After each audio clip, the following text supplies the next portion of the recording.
Bugun birgalikda Sirdaryo viloyatining eng qadimiy ziyoratgohlaridan biri bo'lgan Ko'hna hovuz haqida yaqindan tanishamiz.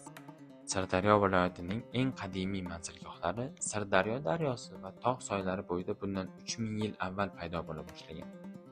Bu hududda katta tarixiy ahamiyatga ega bo'lgan bir qancha muhim yodgorliklar qad rostlagan. Masalan, Hovuz tumanida Ko'hna hovuz ziyoratgohi va arxeologik yodgorliklardan iborat katta majmua mavjud. Ko'hna hovuzning umumiy maydoni 12 gektarni tashkil etadi. Markaziy Osiyo tarixi bo'yicha mutaxassis professor Messining fikricha, Mirzacho'lning katta tog'lari o'rta asrlardagi Hovuzning markaziy xarobalari hisoblanadi. Ushbu baland tog'da aholi yashagan.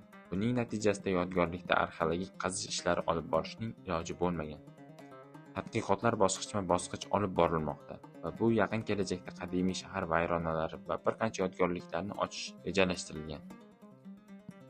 Hovuzda jami 28 ta ziyoratgoh bo'lgan bo'lsa, bugungi kunda atigi 12 tasi saqlanib qolgan. Ulardan bir qanchasi omma uchun ochiq va quyida sanab o'tilgan.